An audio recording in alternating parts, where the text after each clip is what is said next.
자, 그렇지만 여당에서 밝힌 이 질서 있는 퇴진, 그 방법이 뭔지에 대한 로드맵이 아직 구체적으로 발표되진 않은 상황입니다. 여당에서 계속 의총을 가져가면서 여러 가지 논란도 있긴 한데 그래서 준비했습니다. 다음 의문점입니다. 자, 여전한 군 통수권자? 자, 여당 한동훈 대표의 발언과 국방부의 발언이 다른 듯 보여서 논란이 일고 있습니다. 들어보시죠. 군 통수권에 대해서 대통령 직무가 배제되는 겁니까? 저는 마찬가지라고 생각합니다. 외교를 포함한 것이죠. 외교까지 포함한다는 제가 말씀을 드렸죠.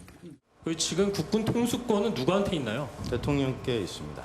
내란숙의 피의자가 국군 통수권을 가져도 되나요? 가져도 되는지에 대한 판단을 물으시는 건가요? 법적으로는 현재 통수권자에게 있습니다. 권한이. 군과 관련된 대통령의 군 통수권 지휘 명령에 대해서 윤석열 지휘를 받을 것입니까? 아니면 한동훈 국민의힘 지휘를 받을 것입니까? 적에 의한 안보상의 심대한 위협이 정말 발생한다면 그것은 대통령의 지시를 받아야 됩니다. 자, 이른바 온도 차이가 있다는 겁니다. 안영환 의원님, 네. 한동훈 대표가 이른바 군 통수권자로서 대통령이 군을 통솔하지 않는다. 그리고 외교와 관련돼서도 대통령의 권한을 행사하지 않는다. 배제됐다라고 밝혔는데 국방부는 사실 원론적이고 법률적인 답변을 한 거긴 합니다만 보는 국민들 사이에서 좀 의아하거든요. 네, 국방부 입장에선 저희 이상 이야기를 할 수가 없는 것이죠. 현재 대통령이 권리 상태가 아니고 현재 있기 때문에 국방부 입장에서는 대통령의 군 통수권이 있다고 말을 할 수밖에 없는 겁니다. 그리고 한동훈 대표가 그 당시 이야기는 저도 좀 성급했다는 생각이 들어요. 그 당시에 외교 국방 문제에 관해서는 좀 더 논의를 한 다음에 말씀드린다든지 이렇게 신중하게 이야기했어야 되는 건데 너무 성급하게 이야기를 한 것 같고요. 어찌됐든 직무대행 체제는 자, 구속이 돼서 직무대행 가든 탄핵이 돼서 가든 이제 들어갈 수밖에 없는 겁니다, 지금. 그리고 이제 구속 수감이 불가피한 분위기로 지금 가고 있기 때문에 네, 결국은 대행 체제로 가는 겁니다. 결국은 대행 체제는 불가피하다. 네, 그런데 탄핵을 통한 대행 체제가 더 길 것인지 아니면은 대행 체제 하에서 대통령이 몇 개월 내내 하야하겠다라고 하는 것이 더 길 것인지를 판단해봐야 되는 겁니다. 만약에 지금 이 상황에서 안영환 의원님 정말로 그럴 리는 없겠습니다만 북한에 도발이 있다. 네. 그러면 군 통수권 누가 행사하는 겁니까? 대통령이 일단 행사할 수밖에 없는 거예요. 법적으로는요. 그런데 대통령이 난 행사할 수 없다. 위임을 하면 그 위임도 상당히 정치적인 합의가 있어야 될 겁니다. 누구에게 위임합니까 그럼? 또 직무대행이 하는 거죠. 한덕수 총리가. 그래서 지금 야당에서 한덕수 총리까지 탄핵하겠다 하는 것은 그건 말이 안 되고요. 그건 국정마비입니다. 그러면 그 당시 회의에 참석했던 모든 내각 구성원들 탄핵하겠다? 대한민국 누가 이끌어가는 겁니까? 그렇기 때문에 그건 야당에서 오바한다고밖에 볼 수가 없는 거고요. 국무총리까지 사실상 권한 대행을 해야 할 총리까지 탄핵하겠다는 건 오바다. 그럼요. 정치 공세라는 거예요. 아니, 그 논리대로 한다면은 그 당시 국무회의에 참석했던 모든 대상자가 탄핵 대상입니다. 그 당시 한덕수 총리는 적극적으로 말리지 못했다 하더라도 반대 의사를 어느 정도 이야기했고 나중에 대통령이 국회 의결안을 받아들이지 않을 때 설득해서 기자회견을 시켰다는 거 아닙니까? 그럼에도 불구하고 탄핵을 한다고 한다면 그 당시 국무회의에 참석했던 모두가 탄핵 대상인 거고요. 그럼 어떻게 되는 건 나라 국가를 누가 운영하는 겁니까? 그래서 그건 좀 지나친 이야기가 된 것 같고요. 국무총리까지 탄핵하겠다는 것은 과도한 정치 공세일 뿐이고 그 결과에 대해서 생각을 해봐야 되는 겁니다. 지금 야당 입장에서 본다면은 시간이 급하겠죠. 이재명 대표의 공직선거법 위반 6개월 이제 3개월 아니겠습니까? 대법원도 이번에는 시간 지킬 것 같습니다. 그럼 6개월 내에 해야 되겠다는 그런 강박관념이 있겠지만은 이해는 합니다. 그 마음은. 그러나 국가 운영을 큰 틀에서 봐야 되는 겁니다. 그리고 또 굳이 따진다면 지금 대통령이 내 2달 후에 하야하겠다라고 하는 것이 더 이길 수도 있는 거예요. 그렇기 때문에 탄핵과 대통령의 하야, 그다음에 당장 탄핵이 되기 전에는 후보 정하는 것도 마땅치가 않습니다. 사실. 그렇지 않습니까? 탄핵 어떤 결정이 나올지도 모르는데 6명 모두가 현재 재판관 6명 모두가 동의를 해야 되는 겁니다. 한 명이라도 반대하면 탄핵이 안 되는 거예요. 그런데 그런 상황까지 고려한다면 탄핵이 정답인지에 대해서 저는 탄핵이 옳다 그러다를 떠나서 정답인지에 대해서는 한 번쯤 의문을 던져봐야 되는 겁니다. 어찌됐든 대통령의 임기는 다 채울 수 없다. 조기 퇴진이다. 그럼 조기 퇴진의 방법이 하야와 탄핵이 있다. 그럼 어떤 게 더 빠를 것인가? 이 문제는 정치권에서 심도 있게 논의를 해봐야 되는 것이고요. 그래서 지금 대통령 군 통수권 논란은 현재는 어찌됐든 법적으로는 대통령이 있다. 이 말씀밖에 드릴 수 없고요. 직무대행 체제로 빨리 들어가는 게 낫다. 그럼 구속 수감되면 직무대행 체제에 막 들어가는 것이죠. 네. 예, 한동훈 대표는 현재 사실상 직무대행이다라고 했지만 법적으로 대통령이 뭐 거리나 사고의 상황에 처해지지 않기 때문에 국방부는 저런 답변이 나온 거다라는 설명인데 궁금한 게 그럼 여당 내부에서 질서 있는 퇴진론을 들고 나왔잖아요. 여러 가지 시나리오가 있잖아요. 일단 이번 주 토요일에 예정된 탄핵 표결에 여당이 동참을 해서 대통령을 탄핵시킬지 아니면 이번에도 질서 있는 퇴진이 낫다라며 탄핵을 부결시킬지 그리고 나서 대통령에 대한 하야 시점을 여당 내부에서 언제로 정해서 발표할지 아니면 그 전에 대통령이 구속 수감돼서 권한대행 체제가 한동안 이어질지 아무도 모르는 상황이라 오늘 여러 가지 가능성에 대해서 돌직구쇼에서 다 얘기를 하고 있는 건데 여당 내부의 고민은 뭔가요? 어떻게 지금 중지가 모아지고 있나요? 결국은 이제 시간 문제입니다. 가장 여당 내에서 이상적으로 생각하는 것, 저는 뭐 실현 가능성 매우 낮다고 보여집니다만 왜 야당이 반대하기 때문에 이상적인 것은 개헌안을 내서 여야가 합의해서 개헌안을 통과시킨 다음에 내년 지방선거에 맞물려서 대통령 선거를 하는 것이 정치적으로 가장 이상적입니다. 이재명 대표가 거기에 찬성하겠습니까? 안 하죠. 그건 뭐 시간이 그리고 또 이제 뭐 굳이 그걸 맞추려고 한다면은 현재 법을 특별 조항을 만들어서 현재 지방자치단체장의 임기를 한 1년 단축해가지고 선거를 빨리 한다게 한데 이런 것도 가능은 합니다. 그러나 어찌됐든지 간에 야당에서는 반대를 하겠죠. 시간 늦추고 무슨 지금 개헌이냐. 그러나 이상적으로 말한다면 사실 저는 이번 대통령 탄핵 특히 대통령 2번 비상경영 사태는 굉장히 우리 헌정사의 오점이고 불행한 일입니다. 예. 저는 이 불행한 사태를 한번 미래를 위해서 긍정적으로 전환해보자는 생각을 항상 가지고 있습니다. 그 이야기는 뭐냐.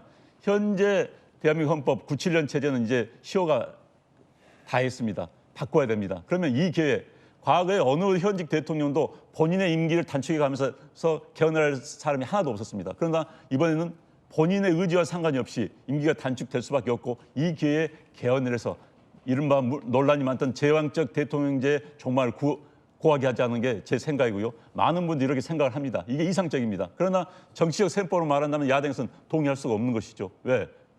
이재명 대표의 6개월 동안 공직선거법 결과 그러니까 결국은 지금 위기가 이재명 대표의 사법 리스크가 또 이게 맞물려 있는 거예요. 대한민국의 지금 가장 큰 위기는 윤 대통령의 리스크가 있는데 이재명 대표의 사법 리스크가 맞물려 있는 겁니다. 양축이군요. 그러면 양축이 되는 겁니다. 이재명 대표의 6개월이라는 것이 벗어난다면 야당도 이제 급할 이유가 없는 거예요. 그래서 제발 국가를 위해서 본인들의 정치적인 계산법을 좀 버려놨으면 하는 바람입니다. 자, 김유정 의원님, 그러면 사실은 임기 단축 개헌은 야당에서도 한때 주장했었던 바가 있었는데 여야 모두 막상 권력을 잡으면 자신의 임기를 단축해야 돼서 하겠다라는 사람이 없어서 문제였잖아요. 이재명 대표가 임기 단축 개헌에 지금 반대하는 이유는 뭡니까? 저는 12월 3일 계엄령 선포 전후로 나뉜다고 생각합니다.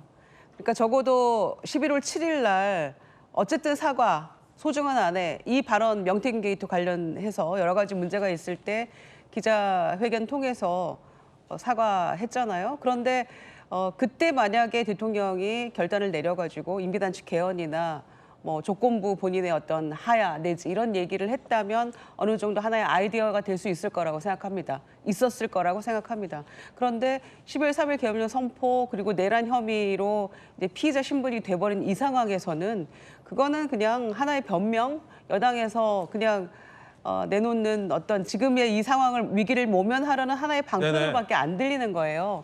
게다가 시간도 상당히 필요합니다. 그리고 권력구조 개편에 대한 논의가 그냥 단번에 끝날 수 있을까요? 그래서 그냥 단순히 임기단축 개혁 그 원포인트로 하자. 이것도 쉽지 않은 일일 거고요. 계엄이 있기 때문에 네. 이건 진정성이 없다. 그렇죠. 그 전과 후는 지금 굉장히 우리나라가 전체가 그냥 완전히 이 12월 3일 전후로 바뀐 셈이 돼버려서 그 자체로는 어렵다, 쉽지 않다 생각하고요. 그리고 이미 늦었죠. 그래서 저는 그 전에 야권 인사들도 임기단축 개헌도 하나의 아이디어가 될 수 있다. 대통령의 이제 이런 상황을 조금 극복하고 바로잡을 수 있는 기회가 그때는 어쩌면 가능했을지도 몰라요. 아이디어 하나로. 지금은 그거는 뭐 전혀 먹히지 않는 카드라고 생각하고요. 혹시 이와 관련해서 여권 일각에서는 이 계엄 전에는 대통령을 탄핵할 명분이나 부담이 돼서 임기 단축 개헌을 야당이 꺼내 들었지만 지금은 대통령에 대한 탄핵을 몰아붙일 수 있기 때문에 굳이 임기 단축 개헌을 할 필요가 없다. 이 대표 확정 판결 나오기 전에 그런 심리 때문 아니냐라는 여당의 지적도 있던데. 뭐 일부 그렇게 생각할 수도 있을 것 같아요. 왜냐면은 우리가 그 집회 현장에서도 그렇고 탄핵이라는 두 글자를 이재명 대표도 사용하지 않았잖아요. 그것은 탄핵 가능성도 분명히 국민들은 그 열망하는 부분이 있었지만 아주 명백하게 위헌 또는 위법한 상황이 있어야만 탄핵이 요건이 되지 않습니까? 그런데 이번 기회로 대통령이 완전히 스스로 탄핵의 늪으로 빠져 들어가 버린 겁니다. 그렇죠. 그리고 한동훈 대표도 마찬가지로 곧바로 이거는 위헌이고 위법한 것이고 국민과 함께 막아내겠다라고 정확하게 규정을 하지 않았습니까? 그런 점에서는 이건 뭐 야당이 그런 뭐 내심을 가지고 있다라고 평가할 의미도 없는 것 같고요. 그럴 필요도 없다. 그럴 필요도 없고 네. 대통령 스스로 완벽하게 탄핵의 조건을 제시해 버렸고 그 길로 갈 수밖에 없는 상황을 자초했다고 보기 네. 때문에 그건 논란의 여지가 없는 것 같습니다. 말씀 주신 것처럼 탄핵의 빌미를 윤 대통령 스스로 제공했다라는 것에는 여야의 이견이 없는 것 같습니다. 그리고 윤 대통령에게 주어진 임기를 다 채우게 해서는 안 된다라는 공감대도 여야 사이에 있는 것 같습니다. 문제는 시점입니다. 시점. 여야 각각의 속내가 분명히 있다라는 많은 언론의 지적이 있습니다. 그런데 이 시점으로 인해서 즉각 탄핵을 시켜야 한다라는 야당의 주장도 강화되고 있는 것 같고요. 탄핵보단 질서 있는 퇴진 쪽으로 가야 된다라며 시간을 벌어보려는 여권의 속내도 반영이 된 것 같습니다. 앞서 안영환 의원님 말씀하셨던가요? 이재명 대표의 사법 리스크도 하나의 이 계엄 국면에서 중요한 한 축으로 작동하고 있는 것 또한 분명해 보입니다. 그래서 여야 사이의 논란이 끊이지 않는 건데 불행한 건 우리 국민들이 아닐까 싶습니다. 결국 임기 단축 개헌이라는 우리 국민들이 생각해 볼 카드도 계엄 시도 그리고 이 대표의 사법 리스크로 인해서 여야에서 논의될 가능성은 굉장히 희박해졌다라는 상황으로 두 분의 말씀 요약하면 될 것 같습니다. 그 가운데 한덕수 국무총리와 한동훈 대표 사이에서도 온도 차이가 나온다는 지적도 나왔습니다. 함께 보시죠. 대통령 직무 배제, 외교 포함 국정 운영에 관여 안 할 것이라고 한동훈 대표가 얘기했어요. 그런데 한덕수 총리, 국정 운영은 헌법의 테두리 내에서 움직이는 것이다 라며 어제 비공개 국무위원 간담회에서 뭔가 좀 뉘앙스가 다른 듯한, 저희 같은 비법조인들은 저게 뭐 다른 말이야 같은 말이야 구분이 안 되는데 조계현 변호사님, 이 다른 말입니까? 완전히 다른 말이죠. 완전히 다른 말이에요. 설명 좀 해주시죠. 그래서 당초부터 이런 식의 합의나 공동 담화 발표하는 이 로드맵이 12월 7일 1차적으로 탄핵안 저지를 위한 그냥 명분이었을 뿐이지 다 각자 생각하고 있다고 볼 수밖에 없어요. 친한 중에 한동훈 대표, 또 국민의힘 내 친윤 의원들, 정부, 한덕수 총리를 비롯한 정부 강요들, 지금 제가 볼 때는 이 셋 다 지금 상황을 수습할 능력도 의지도 없습니다. 어떻게 이 국면에서 살아남을까, 이 궁리만 하고 있는 게 아닌가, 이렇게 볼 수밖에 없어요. 지금 국민의힘이 또 한동훈 대표까지 포함해서 지금 이 전국의 혼란을 수습할 능력과 이걸 보여주고 있습니까? 당 문제도 지금 수습 안 되고 있습니다. 당 혼란과 당의 내분도 오히려 지금 확대되고 있는 상황에서 지금 국민의힘과 한덕수 총리가 총괄하는 내각에 지금 상황을 맡길 수 있다고 생각하는 국민이 몇 분이나 있겠습니까? 지금 그 상황에서 마치 이렇게 둘의 이런 모습을 보여주면 안정적으로 전국이 수습될 수 있고, 그러면 대통령이 알아서 퇴진할 때까지 가도 대한민국에 아무 문제 없을 것이다, 이런 생각을 하고 저런 모습을 연출했다면 완전한 착각인 게 불과 하루 만에 드러나고 있는 겁니다. 그래서 한덕수 총리나 한덕수 총리대로 저런 발언을 할 수밖에 없어요. 왜냐하면 꼭 민주당이 탄핵을 하겠다는 입장을 밝혀서가 아니라 본인이 탄핵을 심의하는 국무회의에 있었습니다. 이 책임을 면할 수가 없어요. 그냥 나는 반대했다고 갈 수 있는 게 아닙니다. 내라는 그런 정도로 그럼 정치적 책임 정도를 묻든지 안 든지 판단할 수 있는 문제가 아닙니다. 헌정 질서를 문란하게 하는 행위에 국무위원, 국무총리 자격으로 참여해서 그 심의 과정에 있었고 어찌됐든 그게 실행이 됐다고 하면 그 논의에 있었던 다 단순 가담자의 처벌 범위에 들어갈 수 있는 겁니다. 그런 측면을 고려해야죠. 그래서 이 한덕수 총리를 실제 탄핵안을 어떻게 처리할지 언제 처리할지는 뭐 모르겠습니다만 적어도 이번 내란에 관여된 국무위원과 국무총리를 비롯한 모든 인사들에 대한 어떤 사법적 검토와 이후에 이 정국을 책임지는 문제는 완전히 별개로 생각해야 됩니다. 뭐 지금 내란에 관여된 인사들이 일단 이 정국이 불안하니까 할 일 다 하도록 그냥 둬야 된다는 논리가 어떻게 성립될 수 있죠? 뭐 이 탄핵, 그래서 탄핵이 시급하다는 건데요. 일단 대통령의 직무를 헌법적 절차에서 정지시킨 다음에 그 다음에 이제 권한대행 체제들 이런 부분을 논의하면서 한동수 총리의 이 법적 책임 문제에도 불구하고 지금의 어떤 내각 사태에서 권한대행을 누가 하게 될지 이런 논의를 국회의장과 여야가 협의하면서 진행해 가면 됩니다. 그런데 1차적인 허들인 탄핵을 계속해서 무산시키면서 이 상황을 어떻게 안정시킬 수 있겠습니까? 결국 똑같이 한덕수 총리, 한동훈 대표, 당내 친윤계 의원들이 보이는 이런 갈등 양상이 오히려 혼란을 계속 더 부추길 것이다. 그래서 이번 주 토요일에 탄핵의 의결이 되지 않으면 대한민국은 더 큰 혼란으로 갈 수밖에 없는 상황입니다. 예, 자, 그 가운데 조지호 경찰청장이 방첩사령관이 이재명 대표, 한동훈 대표 등에 대한 위치 추적을 요청해 왔다라고 얘기했습니다. 들어보시죠.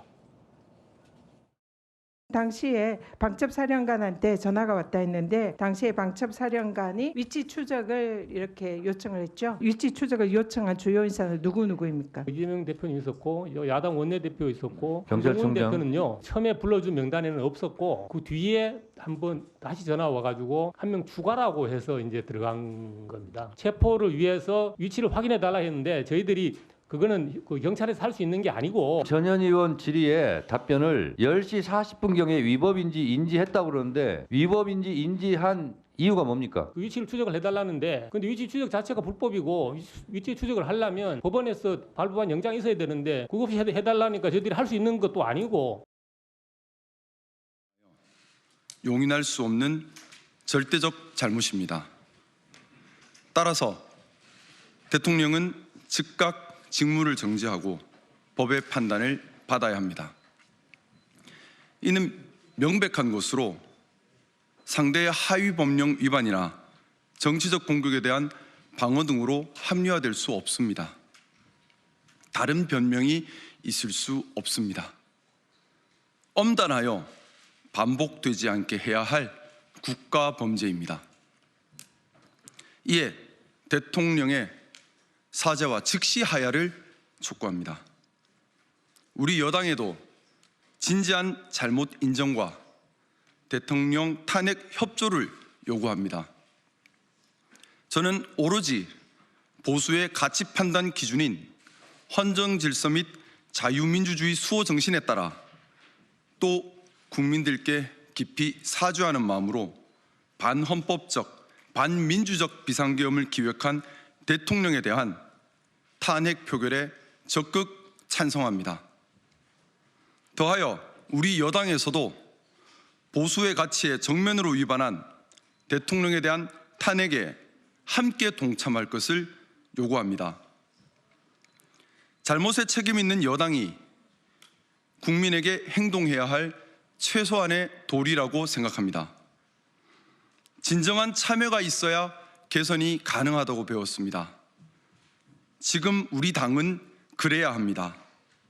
마음 아프고 참담하지만 우리의 잘못을 우리의 손으로 결자 해지한다는 심정으로 탄핵 참여와 반성이라는 국민적 도리를 다해야 합니다.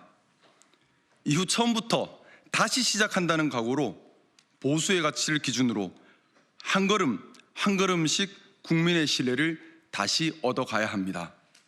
그것이 보수 정당으로서 우리가 갈 수 있는 유일한 길이라 믿습니다. 진정성이 있다면 우리 보수당의 노력을 성숙한 국민들께서 너그러이 받아주실 것입니다. 2024년에 비상계엄이라는 자, 김광삼 변호사님, 네. 왜 윤 대통령은 위치 추적을 요청한 걸까요? 한동훈 대표나 이재명 대표에 대한 혹시 정말 체포하려고 윤 대통령이 위치 추적을 요청한 건 아니겠습니다만 방첩사령관이 경찰청장에게 한동훈, 이재명 지금 위치 어디냐라고 위치 추적을 요청했지만 경찰청장이 그건 불법이라 안 해줬다.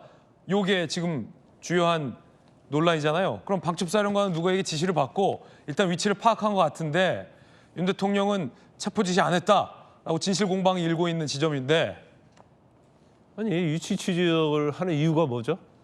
어디인지 궁금해서?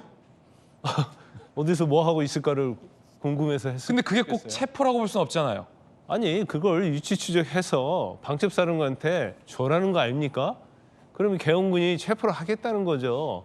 경찰 자체 보고 위치 추적해서 너희가 체포를 하는 게 아니에요. 아니면 어디 있는지 확인해서 본회의장까지 오는 시간만 계산하러 갈 수도 있지 않습니까? 그렇지는 않았을 거라고 봐요. 그럼 한동훈 대표는 여당 대표인데 왜 잡으려고 했어요? 아니 그런 말이 나왔잖아요. 친윤이랄지 윤 대통령은 네. 이재명 대표보다도 한동훈을 더 싫어한다. 그런 얘기가 공공연히 떠돌았지 않습니까? 일각의 설이죠. 그렇죠. 그러니까 본인 입장에서 보면 왜 나를 보호하지 않느냐. 그리고 오히려 자기 자신에 대해 변화와 쇄신을 하라고 하고 김건희 여사 공개 석상에 나타나면 안 된다고 하고 대활동 중지하라고 하고 그다음에 인적 쇄신하라고 계속 얘기를 하잖아요. 그러니까 여당 대표가 나를 보호해줘야지 내가 어떤 짓을 했던 간에 대표는 나를 보호해준다 이제 그런 생각을 가졌던 것 같아요. 그러다 보니까 사실 비당대책위원장 할 때 그리고 당대표 선거, 당대표 이후에 일단 한동훈 대표에 대해서는 엄청 불쾌한 심정이 있는 거예요. 그래서 일단 뭐 거의 이재명 대표급의 가장 미운 털, 그건 한동훈 대표를 이제 생각하고 있는 거죠. 그래서 일반적으로 보면 이제 계엄을 발표를 하면 그게 불법이든 뭐 합법이든 간에 그러면 사실 이제 여당을 지원 세력을 업어야 하는 거거든요. 근데 계엄 발표하면 한동훈 대표 특성상 이건 헌법 법률 위반이라고 당연히 할 가능성이 크고 반대할 가능성이 커요. 그러면 본인의 어떤 비상계엄의 정당성이 여당 내에서부터 지지를 받지 못하고 훼손이 되기 때문에 야당 대표뿐만 아니라 여당 대표도 잡아들여야만이 사실은 비상계엄을 유지하고 국민의 여론이랄지 이런 면에 있어서 유리하다고 생각한 걸로 보여요. 근데 그냥 엄청난 이제 실수를 한 거죠. 가능하지도 않는 일을 하려고 하는 거고 이제 원칙적으로는요. 정말 계엄을 철저하게 하려고 하면 아니 그 시간에 어디 있는가를 다 확인하고 한 다음에 계엄을 선포해야 하는 거예요.